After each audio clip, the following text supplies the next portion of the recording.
Hello, everyone. Come on in, grab a seat at my table, um, grab a beverage. We are going to talk about a case that is very near and dear to my heart. Um, it's the case of a missing girl that happened in the town where I live. And it happened 15 years ago, guys. And there's still no answer as to what happened. Um, Now, I am acquainted with her mom. I can't say I know her really well, but enough to have reached out to her to ask her if she was okay with me doing this. When I first started true crime, I didn't think that I would discuss this case. The reason for that is that I did not want to bring up more bad memories for her mother, for the family, because it had been so long. But as I've gotten more and more into true crime and discussing other missing person cases, such as Sebastian Rogers, Gabby Petito, I realized that her name needs to be out there because mom, her mother, I, and many other people feel that somebody out there knows something. Someone knows what happened and they need to speak up. It's been 15 years. Let's bring some peace to this family. Who am I talking about? I am talking about Kayla Berg. Why is she special to me? Well, not only did she live in the same town that I live in, I was not born and raised here, um, but I've been here for many years, off and on, throughout my life. Not only that, Kayla was born on August 29th. Um, and August 29th happens to be my dad's birthday and my dog's birthday. Go figure, right? Um, so that just kind of brings it a little bit closer as well, because whenever I think of my dad, because he is gone to heaven, whenever I think of my dad, I can't help but think of Kayla. Kayla would be 31 years old today, guys. She would have turned 31 this past August 29th. She went missing when she was 15. So I want to kind of go through everything that I know about the case, and without going into a lot of the garbage that surrounded the case, because as always, there's always garbage that happens with the internet. But Kayla and I lived in Antigo, Wisconsin. Okay. Antigo, Wisconsin is a very small town in north central Wisconsin. The biggest town near it is Wausau, which is where the left arrow is, and Antigo is where the right arrow is on this map. Okay. Um,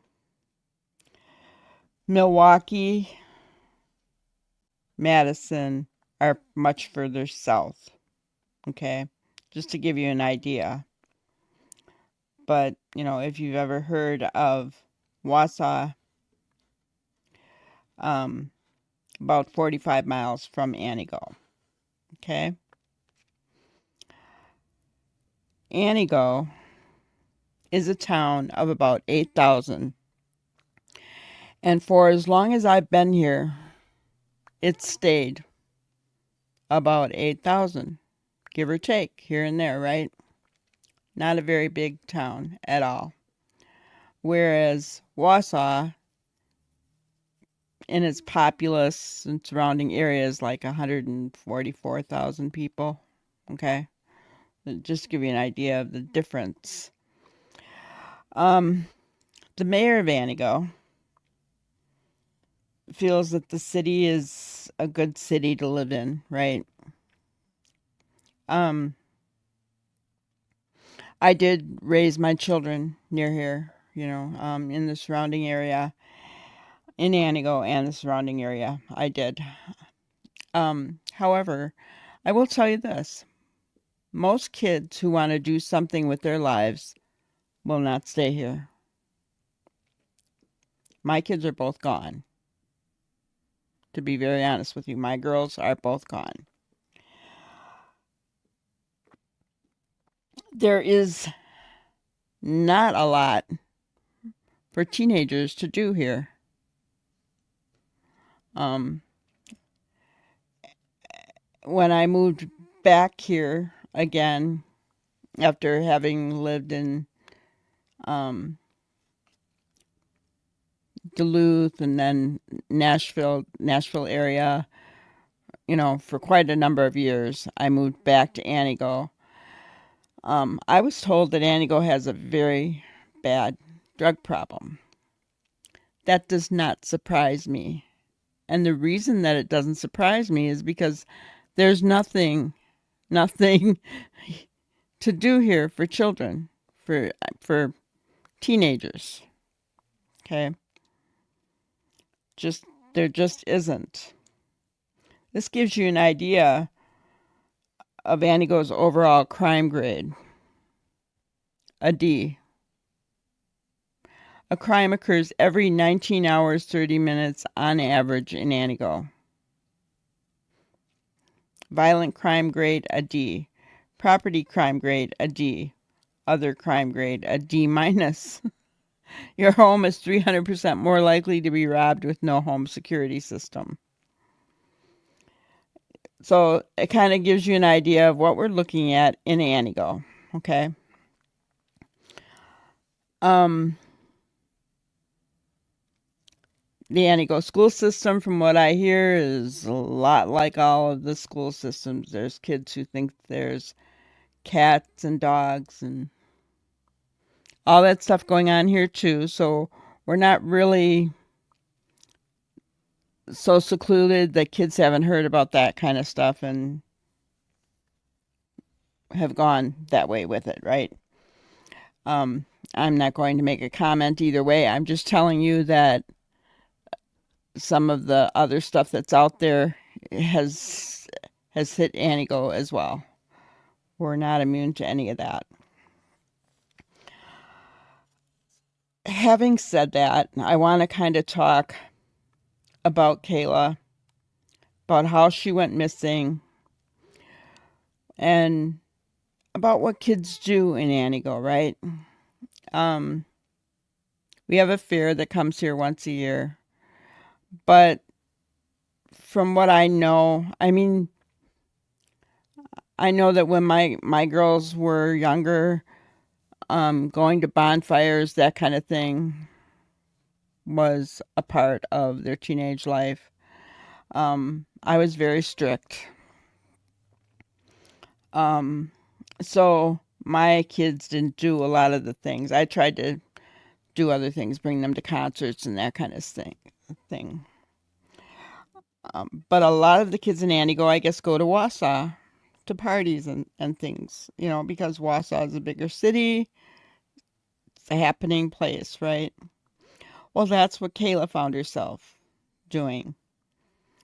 Kayla has a mom, Hope. Her dad was named James. And mom and dad never really got married. She also had an older brother named Jimmy. Mom and dad never really got married, but that was okay with them.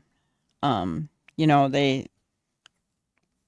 did separate, I guess, when Kayla was a toddler, and you know, they had a very amicable relationship. The kids could go back and forth between their two homes, okay? Um, but shortly after they split up, Kayla's dad, James, um, was diagnosed with cancer. He ended up having to move in with his parents. He was on dialysis, all kinds of things going on. It wasn't good. So um, he suffered with this cancer for years, I guess. As Kayla got older, she loved gymnastics.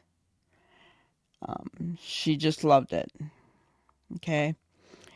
And, her parents were there with her throughout that whole, thing. And at one point, her mom was struggling. Antigo is not a city where, I don't even know if you call it a city, but, excuse me.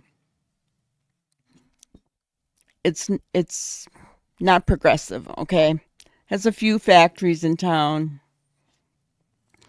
Other than that, it's basically minimum wage. We have a Walmart. The downtown area, businesses are constantly going in and out. There's empty buildings. Just your typical small town, you know.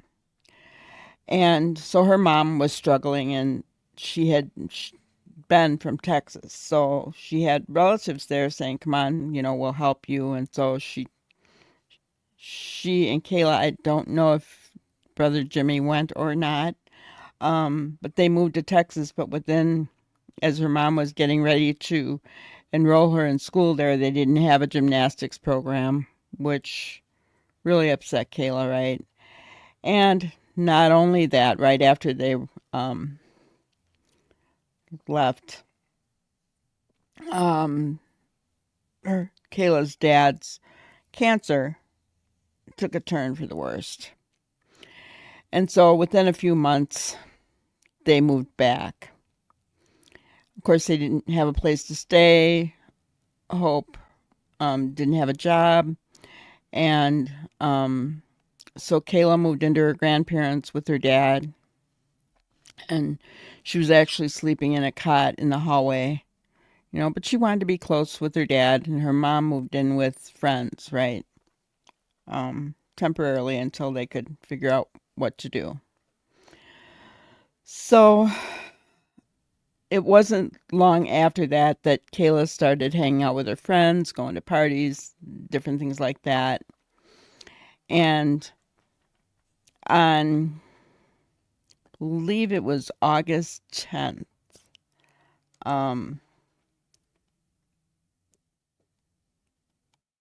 Kayla had told her mom that she was going to stay at her friend's, and her friends told her mom that she was staying at Kayla's. Okay. Well, on the next morning, Tuesday, August 11th, both mothers were at the police station preparing to file their daughters as missing because they never came home. But just as they were, getting ready to file, they had talked to the police already. They were getting ready to file. Kayla did reach out to her mom. So her mom sat her down and had a talk with her, as any mother would, right?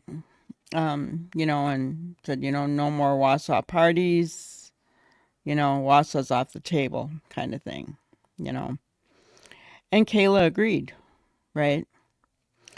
Well, Kayla had a boyfriend whose name was Miguel. This is an old picture of him. It's really hard to find things on the internet about this case, guys. I'm telling you what. This was an old picture of him, and she was trying to get back with him after having moved to Texas. He had lived in Wausau. He lived in one place and then it was condemned, so they moved to another place. Okay. In the meantime, Jimmy had a friend that he hung around with whose name was Kevin Kilchewski.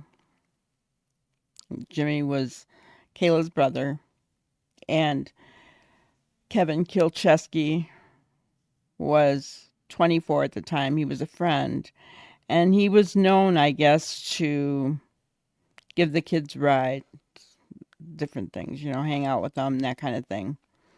Kind of supposedly as a protector. So,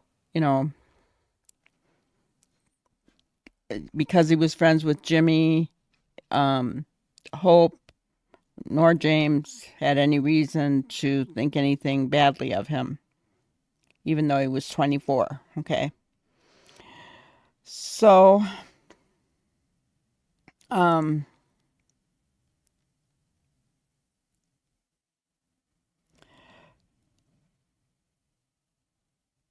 it turned out that Kayla had told her dad on the 11th, the same day that she had gotten in trouble from the night not coming home the night before. She told her dad she was going to go hang out for a while at her friend's house, and Kevin was going to take her there. Okay. Now, Kayla did not have a phone at the time. Okay. So, Kevin picked her up,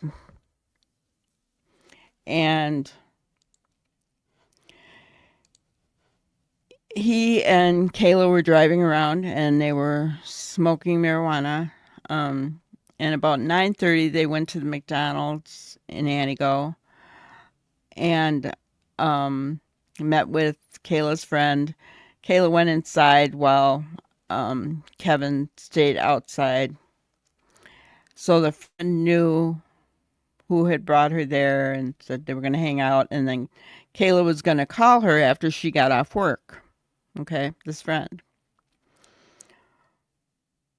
Well, the next morning, the friend never heard from her.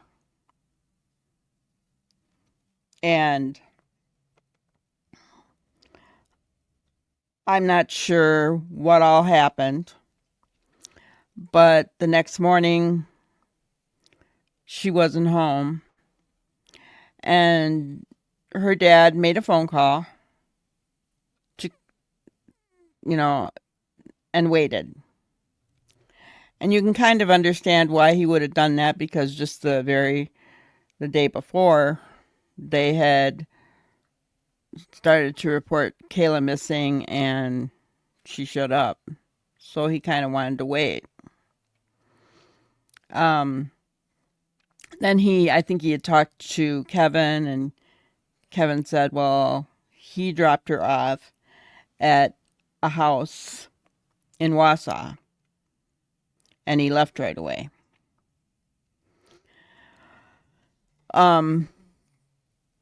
So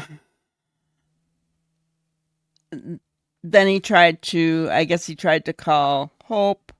Hope was calling different friends' houses. Well, make a long story short, I guess Kayla didn't get reported missing for about 6 days. There was, I'm not sure what all happened there, and I'm not gonna throw any shade at either mom or dad on this, because, I don't know what happened. So then they report her missing, and they brought Kevin in for questioning. Kevin said he dropped her off at the house that was condemned. And he said he didn't know this house. This is where Kayla told him to go in Wausau. It was supposedly on Highway 52 in Wausau.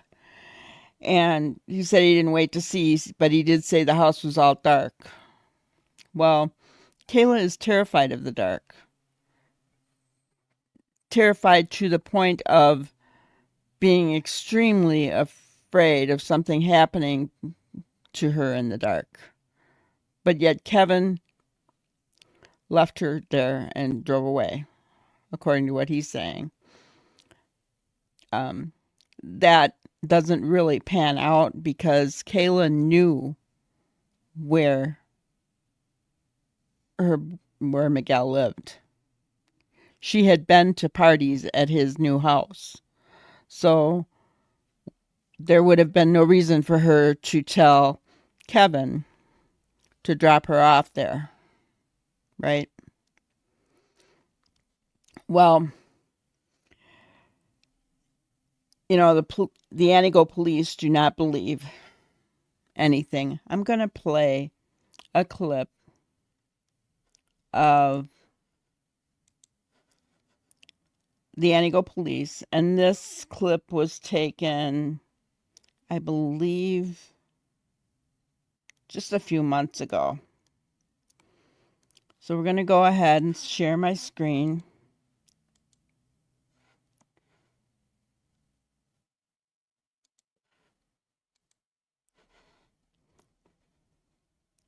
And we do begin tonight with a Langlade County teen who vanished 15 years ago. Good evening, I'm Melissa Langben. Eric does have the night off. Community members in Antigo and across north central Wisconsin have not stopped searching for Kayla Berg or for more information. News 9's Adriana Daniel is joining us in Antigo with more on the continued search for Kayla. It has been 15 years since then 15-year-old Kayla Berg went missing from Antigo, and police are still looking for clues into her case. The department does not consider this case as a cold case. Antigo Chief Dan Dooley has worked the case since the very beginning and has stayed the primary law enforcement officer since. He tells me he thinks about this case and Kayla every day. The fact that there's no conclusion is very sad to me. It's a case that I think of on a daily basis, and my mind is always kind of working and trying to figure out what could we be missing, what else should we do, where do we need to go with the case. At the time of her disappearance, Kayla was last seen in Wausau when a friend dropped her off at a house that was abandoned, according to Chief Dooley. He says they are always checking in on tips and leads. Just last fall, an excavation was held in Kewaunee County to investigate a possible lead, but nothing came out of that investigation. Dooley encourages anyone with information to come forward. Sometimes we get tips or rumors that have been heard that we've already heard in the past, but people don't know what we've heard. So I always encourage them to come forward with any information that they have heard. And I believe there's some people out there that know more facts and details, and it would be nice if they would step forward and come to us with that information. At the point of her disappearance, Kayla was 15 years old, 5'2", and weighed 108 pounds. Her ears and belly button were pierced. She had a scar on her right side of her nose and on her right shin. Kayla will be turning 31 at the end of August. Please, if you know anything, contact the Antigo Police Department with any information. Reporting in Antigo, I'm Adriana Daniel, News 9 WAOW. Feeling overwhelmed by your... Okay. So, you heard it there. That detective in Antigo has been on the case from the beginning. I do want to tell you something. When we talk about Kevin Kilchewski,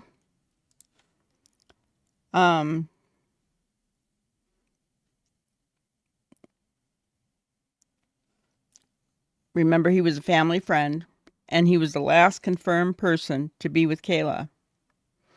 And when Kayla's dad, James, inquired after his daughter, Kevin told him that they hung out for a bit that night And then she asked to be dropped off at a friend's house, which she did. No worries, right? When Hope inquired after her daughter, she got the same story. When she pressed further, he said he couldn't seem to come up with where he dropped her off or what she looked like when he did. And he didn't seem in the least bit interested in engaging with her or her family or the authorities or any further on the matter. And when police interviewed Kevin, they got the same story. They continued to push him for more details, and then he told him he picked up Kayla around 9, stopped by McDonald's, hung out for a bit, smoked some weed with her, finally dropped her off at a friend's house in Wausau around 10:30. According to what he says, he only spent about 2 hours with her that night. When the police pressed him about the house and drop-off location, he argued that he didn't know the area well and it was Kayla who was directing him on where to go. The police continued to pry, and he managed to narrow it down to the house of her on-off again boyfriend, Miguel Marrero, located across the street from the Colonial Manor nursing home. Kevin admitted that the house was dark, and he couldn't verify if anyone was even at the home to meet her. He just dropped her off, back out, and drove away. That's what he said. He just jetted out of there. So, supposedly dropped Kayla off to hang out with Miguel, which I guess makes sense since they were talking about getting back together. But it didn't take the police long to figure out that Miguel no longer lived there. The city had inspected that house and deemed it uninhabitable, and it was condemned. So Miguel was now living at a residence a little over a mile from where Kevin claims to have dropped Kayla off. After meeting with police, Kevin refused to personally assist with the case any further. He got himself a lawyer. Everyone has the right to an attorney. But, then they went to Miguel. And Miguel told police he hadn't seen her that night. His phone records also prove that fact. But for a while, he was continuing to work with authorities. About the 26th of August, a tipster reported seeing Kayla shopping at a local Walmart. The police reviewed the security footage, and it was a young female with a striking resemblance to her. But unfortunately, the face in the video was unclear, and after showing that video to the family, they determined it wasn't her. The tips and leads quickly died out, but the rumor mill did not. A lot of kids were talking, and everybody was kind of like, let's blame the victim, right? Which is really irritating. But the police did not get, swayed or bogged down in that kind of garbage. They started an investigation on Kevin, since Kevin was the last person to have seen her. And they were drawn to an area where there was a wooded area and a lake and different things. They did a grid search. They tried talking to Kevin more with his attorney. That didn't work out. But on October 26th of 2009, they brought Kevin in on a charge of reckless endangerment of a minor. As you know, if you remember, I told you that Kevin was smoking weed with Kayla. So,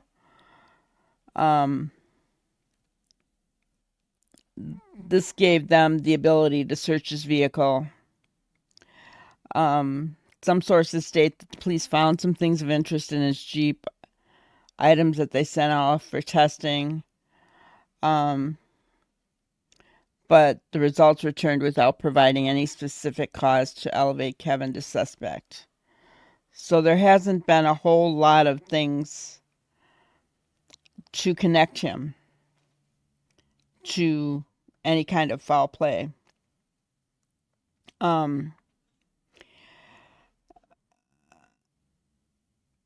They also subpoenaed his phone records, and they found out that after 9 p.m. on the night that Kayla disappeared, there's no activity on his phone. And this gap continued all the way to 2 p.m. the next day. So we don't know if he shut it off, if his battery died. You know, of course, he's not talking.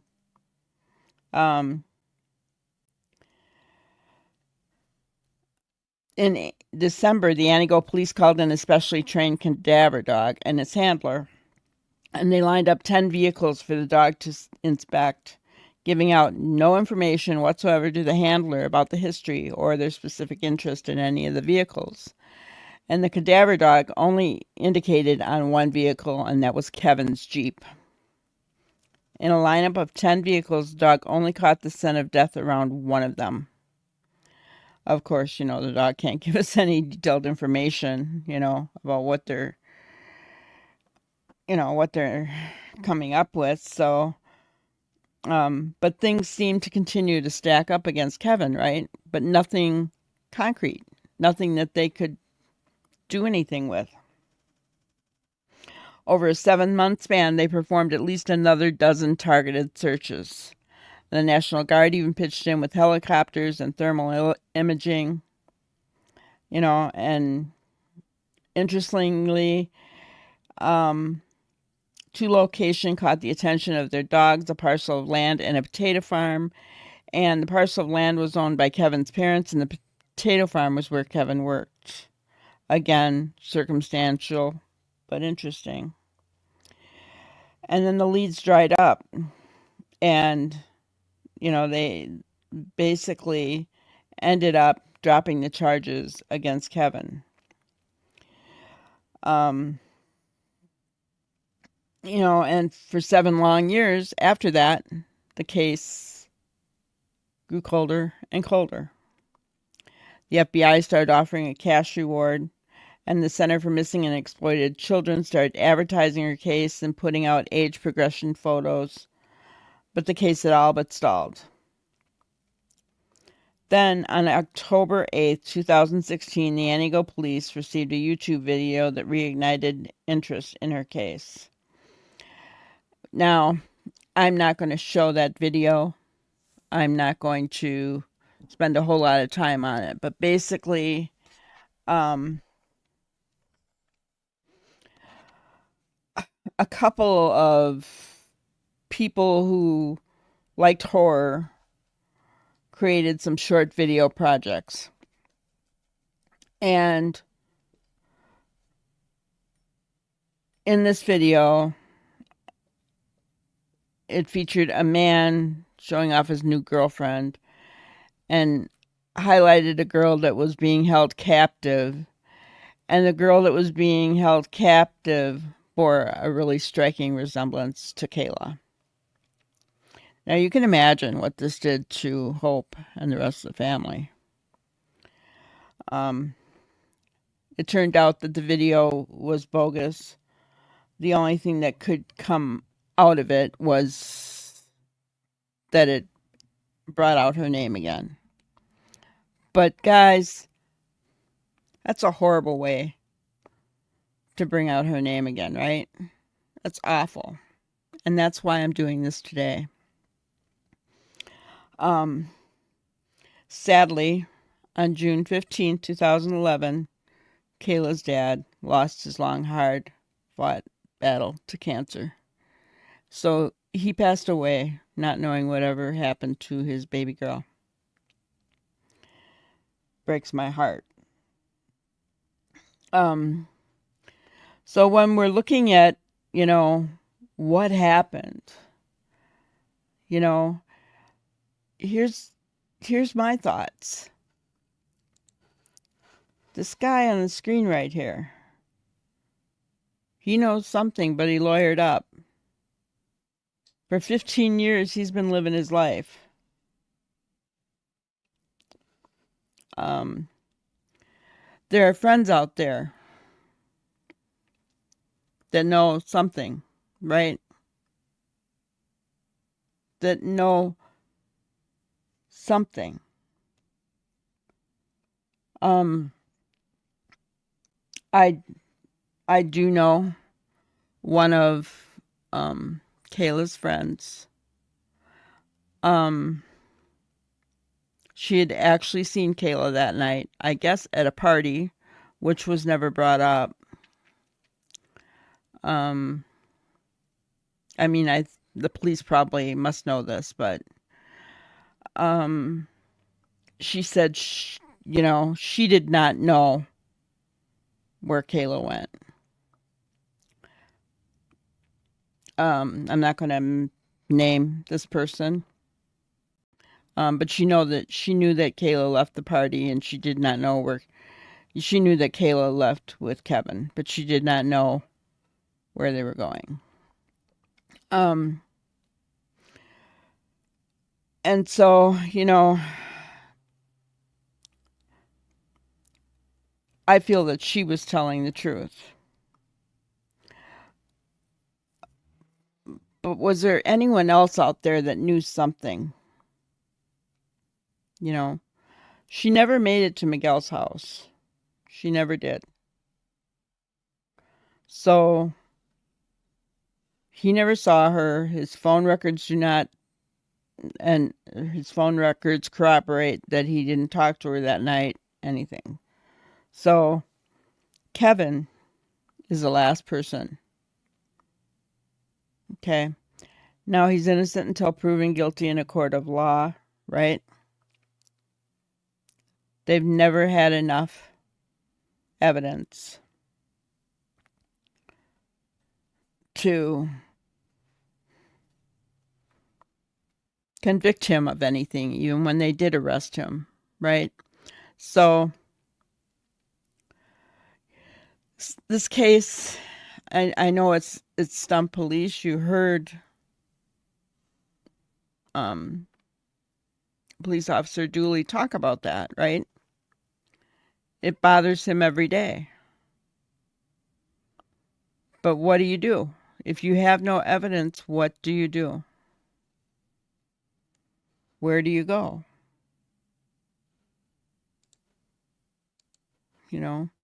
This poor young girl is missing. Somebody has to know something. It's kind of like the Sebastian Rogers case. But somebody has to know something, guys. Yes, Antigo has missing posters up. We named a bench after her.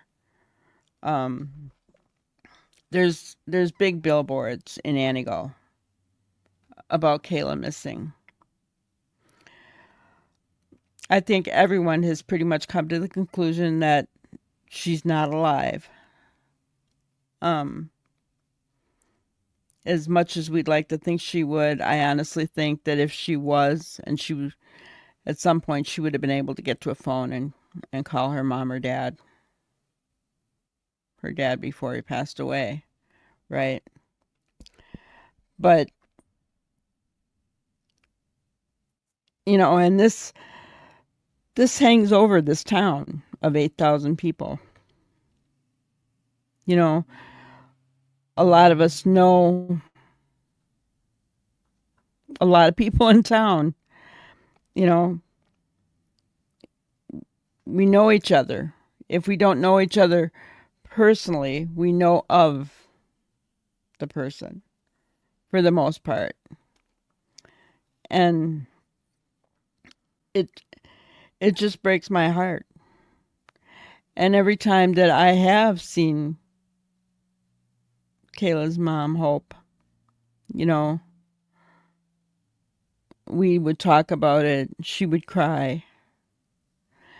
And so Kayla's been in my thoughts and prayers for years, guys. I knew this was going to be a hard one to talk about. And I'm sorry if it kind of took me a while to get into the details. But it does. It hits really close to home, guys. And I want to leave you with something. When I talked to Hope, Kayla's mom, and asked her if she'd be okay if I did this. And she said yes, if I wanted to, that would be fine. I asked her if she had a statement, something she wanted to say. So on November 13th, Hope said, "I love and miss her every day and will never give up. Someone knows what happened." And I believe that, guys. Someone knows what happened.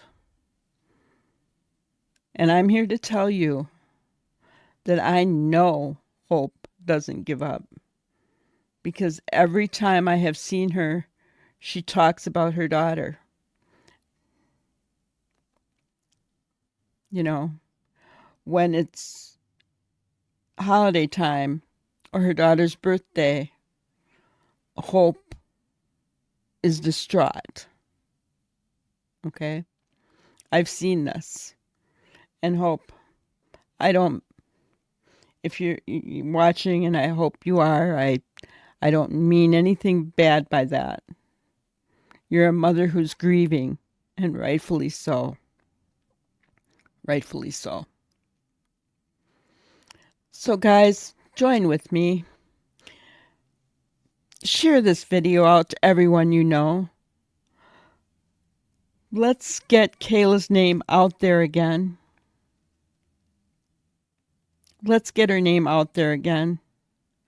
Let's make anyone in Antigo who knows something about this case, let's make them uncomfortable. Uncomfortable enough to get up and say something. To go to the police where they should go. Call 911 or call the Antigo Police Department. Right?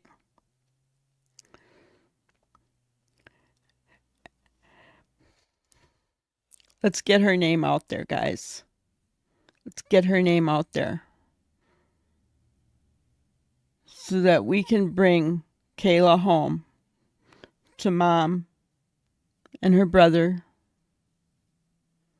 And Kayla has a little namesake. Her brother had a little daughter that he named Kayla. And I saw the picture, but I'm not going to put that up. Not going to do it. I'm not going to exploit that little girl. But Kayla would be so proud to know she had a namesake. That would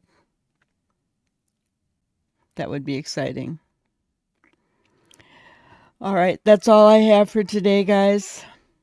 Thank you for bearing through this with me. This one was a hard case to do. I have to honestly say that. Because this case has been on my heart for many years.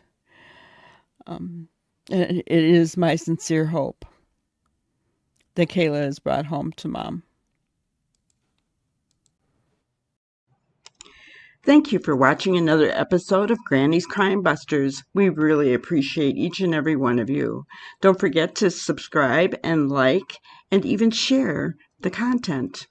You can follow us on any of our other social media platforms at YouTube, Twitter, Instagram, Facebook, and TikTok. We really appreciate you guys, and you can also email us at granniescrimebusters@gmail.com. Thank you so much, and we will see you on the next one. Thanks.